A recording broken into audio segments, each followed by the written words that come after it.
지금 이 순간 여러분 주변에 이런 사람 한 명쯤은 계시죠? 뭘 줘도 부족하다고 하고 뭘 해줘도 불만이고 어떤 좋은 일이 생겨도 그래도 이건 왜 이래 하는 사람. 그런데 솔직히 말할게요. 그 사람이 혹시 나 자신은 아닐까요?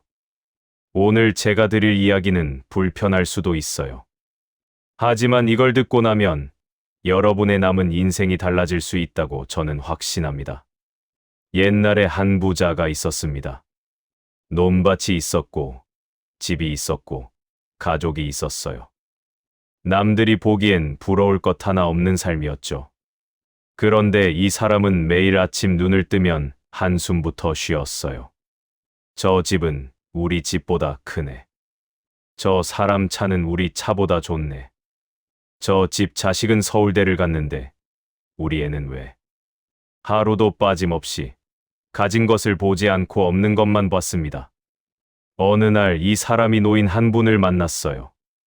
마을에서 가장 가난하다고 소문난 분이었는데 이상하게도 항상 웃고 있는 겁니다. 부자가 물었죠. 어르신, 드시는 것도 변변찮고 입고 계신 것도 낡으셨는데 뭐가 그리 좋으세요? 노인이 말했습니다. 오늘 아침에 눈을 떴어요. 그게 제일 좋소. 부자는 그 말이 이해가 안 됐습니다. 집에 돌아와서도 그 말이 머릿속을 맴돌았어요. 눈을 떴다. 그게 좋다고? 그날 밤, 부자는 처음으로 누워서 천장을 보며 생각했습니다. 나는 지금까지 눈을 뜬다는 게 얼마나 대단한 일인지 한 번도 생각해 본 적이 없었구나. 여러분, 욕심이라는 건 참 신기한 겁니다. 채우면 채울수록 더 허전해져요. 그릇이 커지는 게 아니라 구멍이 커지는 거거든요. 아무리 부어도 결국 다 새버립니다. 이게 욕심의 본질이에요. 경제학에서 이걸 한계 효용 체감의 법칙이라고 합니다. 처음 먹는 밥 한 그릇은 정말 맛있어요. 두 번째는 조금 덜하고, 세 번째는 배가 불러서 괴롭죠. 똑같은 밥인데 많아질수록 행복이 줄어드는 겁니다. 돈도, 명예도, 물건도 다 마찬가지예요. 그런데 우리는 이걸 알면서도 왜 계속 더 원하는 걸까요? 제가 알고 있는 어느 회사 이야기를 해드릴게요. 한 팀에 유독 불평을 잘하는 사람이 있었어요. 나쁜 사람은 아니었습니다.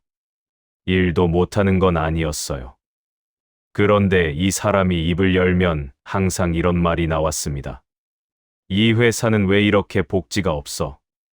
월급은 왜 이렇게 적어? 위에서는 뭘 하는 거야? 맨날 이 모양이야. 어디서든 다 이래. 세상이 원래 이런 거야. 처음엔 한두 명이 공감했어요. 그러다 셋이 되고 넷이 됐습니다. 점심시간마다 그 테이블에선 불평 잔치가 벌어졌죠. 6개월 후, 그 팀은 어떻게 됐을까요? 성과가 바닥을 쳤습니다. 사람들이 하나둘 회사를 떠났어요. 남은 사람들은 더 지쳐갔고, 결국 팀 자체가 해체됐습니다. 불평 한마디를 시작한 그 사람은요. 새 직장에 가서도 똑같은 말을 했습니다. 이 회사도 별로네. 불평은 바이러스예요. 공기를 타고 퍼집니다. 그리고 무서운 건 불평하는 사람 자신이 제일 먼저 병든다는 거예요. 심리학 연구에서 밝혀진 게 있어요. 부정적인 말을 반복할수록 뇌는 실제로 부정적인 것을 더 잘 찾아냅니다. 불평을 습관처럼 하면 할수록 뇌가 좋은 것은 걸러내고 나쁜 것만 골라서 보게 구조가 바뀐다는 거죠. 다시 말하면 불평은 세상을 바꾸는 게 아니라 내가 보는 세상을 바꿔버립니다. 더 나쁘게. 이번엔 다른 이야기를 해드릴게요. 일본의 한 초등학교 선생님이 있었습니다. 이 선생님 반에 아무도 눈여겨보지 않는 아이가 한 명 있었어요. 조용하고 성적도 평범하고 존재감도 없는 아이였습니다. 선생님은 어느 날 그 아이의 그림을 보다가 이렇게 말했습니다. 야, 이거 대단한데. 너 색을 쓰는 감각이 남다르다. 아이는 그 말을 평생 잊지 못했습니다. 그 아이가 자라서 일본을 대표하는 화가가 됐어요.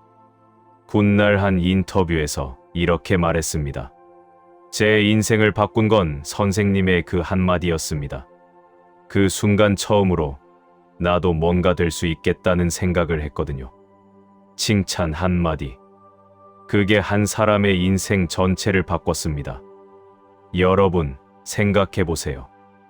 우리가 오늘 하루 동안 누군가를 칭찬한 횟수와 누군가를 비판하거나 불평한 횟수. 어느 쪽이 더 많으셨나요? 대부분의 사람들은 칭찬에 인색하고 불평에 후합니다. 왜 그럴까요? 칭찬을 하면 내가 손해볼 것 같은 느낌이 드는 거예요. 저 사람이 잘났다고 인정하면 내가 작아지는 것 같은 착각. 그런데 이게 착각이에요. 완전한 착각입니다. 칭찬을 많이 하는 사람일수록 주변에 사람이 모입니다. 에너지가 살아있어요. 표정이 다르고 말투가 다르고 인생이 달라집니다. 왜냐면 칭찬은 주는 사람도 기분이 좋아지거든요. 이게 감사와 칭찬의 비밀입니다. 뒤끝이 없어요. 기분 좋은 게 남습니다. 서로한테. 하몬 체크. 그러니까 이야기의 흐름을 탁탁 끊고 다시 연결하는 방식으로 한번 물어볼게요. 잠깐, 여러분. 지금 이 순간 감사한 것 3가지만 떠올려 보실 수 있어요? 딱 3가지요. 쉬운 것부터 해보세요. 오늘 아침에 밥을 먹었다. 지금 이 영상을 볼 수 있는 눈이 있다. 숨을 쉬고 있다. 간단하죠?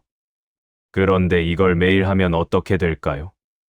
하버드 의과대학 연구팀이 실험을 했습니다. 한 그룹은 매일 밤 감사한 것 3가지를 적게 했고, 다른 그룹은 그냥 평소대로 살게 했어요. 21일 후 결과가 나왔습니다. 감사일기를 쓴 그룹은 낙관성이 25% 올랐고 생산성이 31% 올랐습니다. 심지어 건강검진 결과도 달라졌어요. 수면의 질이 높아졌고 두통과 소화 장애가 줄었습니다. 고작 21일 동안 고작 3가지를 적은 것만으로요. 왜 이런 일이 일어날까요? 뇌과학적으로 설명하면 감사하는 생각을 반복하면 뇌의 전전두엽이 활성화됩니다. 이 부분이 활성화되면 스트레스 반응을 조절하는 능력이 올라가고 긍정적인 감정을 더 잘 처리하게 됩니다.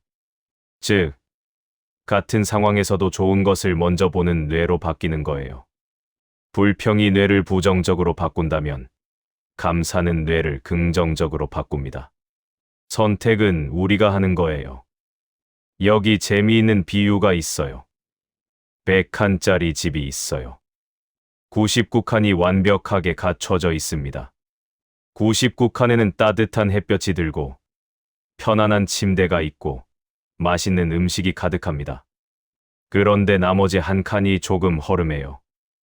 여러분은 어디에 집중하시겠어요? 대부분의 사람들이 그 1칸을 계속 쳐다봅니다. 저 1칸만 고쳐지면 완벽할 텐데. 그러면서 99칸의 행복을 못 느끼고 살아가요. 이게 우리 인생이에요. 가족이 있고, 건강이 어느 정도 있고, 오늘 끼니를 걱정하지 않아도 되고, 잠잘 곳이 있는데, 그 한 가지 부족한 것 때문에 99가지 감사를 잊고 삽니다. 인간의 뇌는 원래 부정적인 것에 더 집중하도록 설계되어 있어요. 진화적으로 위험을 빨리 감지해야 생존할 수 있었으니까요. 그래서 좋은 일보다 나쁜 일이 더 강렬하게 기억에 남습니다. 이걸 부정성 편향이라고 해요. 하지만 여러분, 우리는 지금 맹수를 피해 도망 다니는 시대에 살고 있지 않아요. 이제는 그 본능을 이성으로 다스릴 때가 됐습니다. 의식적으로 99칸을 보는 연습을 해야 합니다. 미국의 윌 보웬이라는 목사가 있었어요. 그가 2006년에 한 가지 도전을 시작했습니다. 보라색 팔찌를 나눠주면서 이렇게 말했어요. 21일 동안 불평을 하면 팔찌를 반대 손으로 옮기세요. 다시 21일을 도전하는 겁니다. 21일 연속으로 불평 없이 살아보세요. 간단해 보였습니다. 그런데 대부분의 사람들이 21일을 채우는데 몇 달이 걸렸어요. 어떤 사람은 1년이 넘게 걸렸습니다.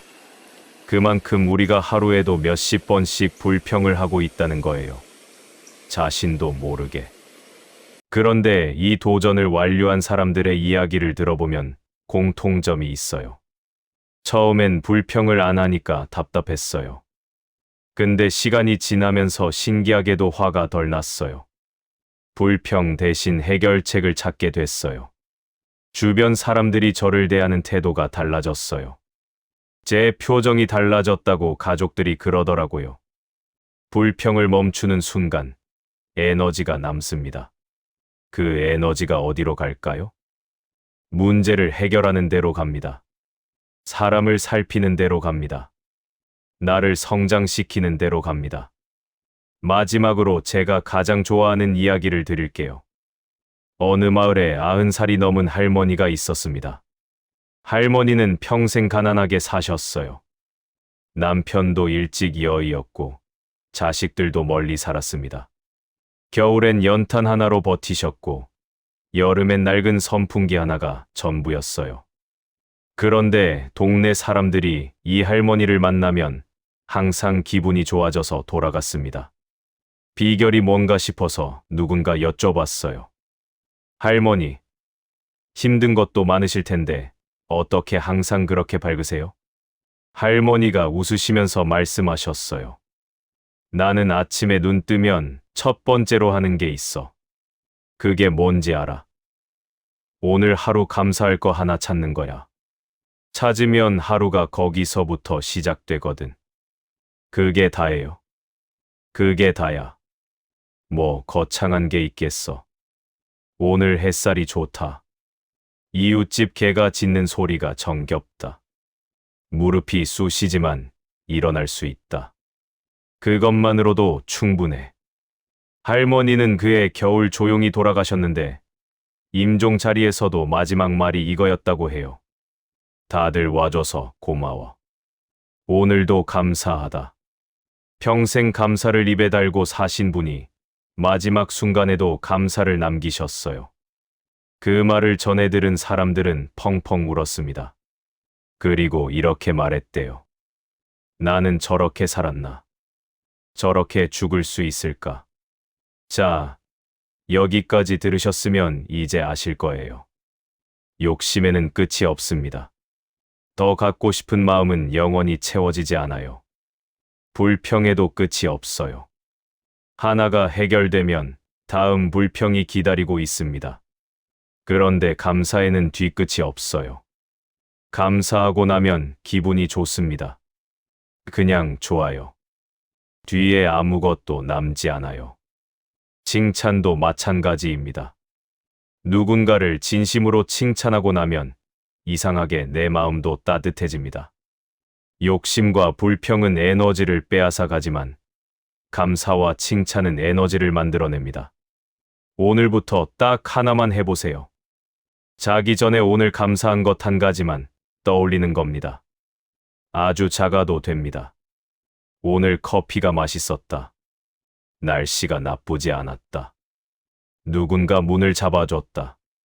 그것으로 충분해요. 그리고 내일 주변의 한 사람한테 진심으로 칭찬을 한마디 해보세요. 억지로 하는 게 아니라 진짜로 좋은 점을 하나 찾아서 말해주는 겁니다.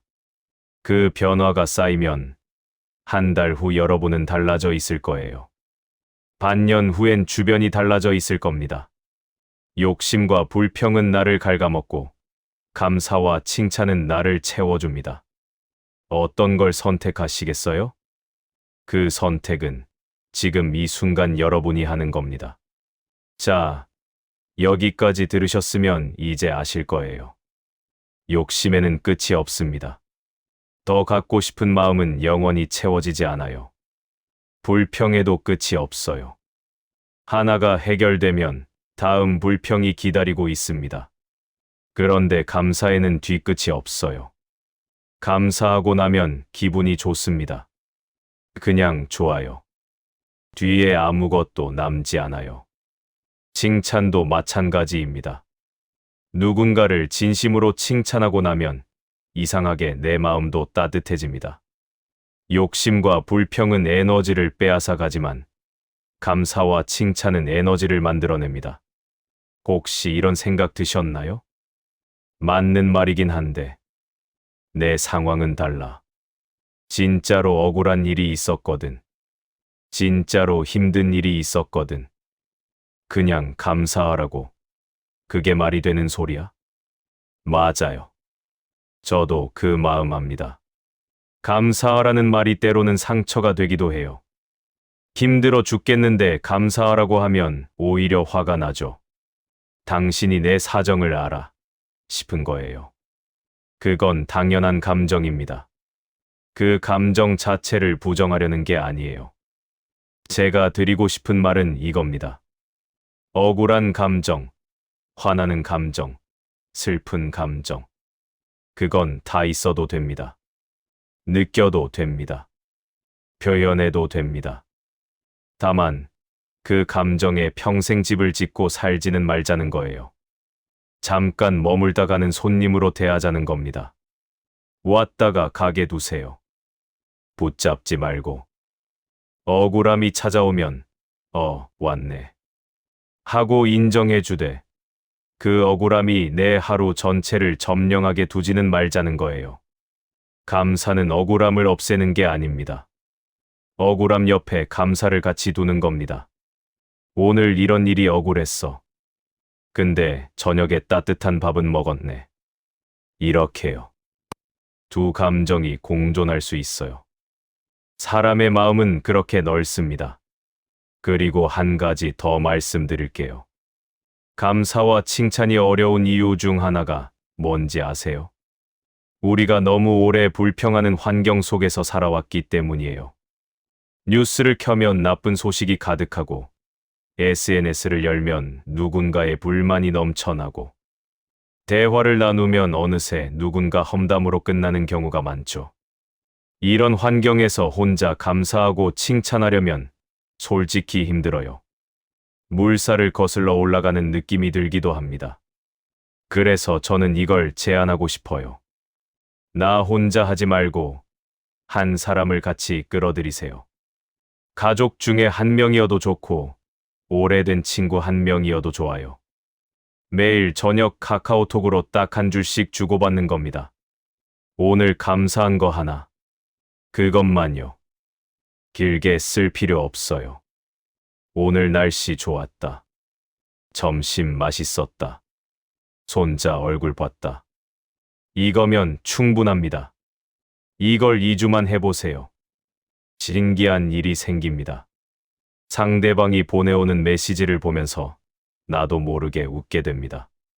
그리고 나도 오늘 그거 있었는데 하면서 추억이 생기고 대화가 생기고 관계가 따뜻해져요.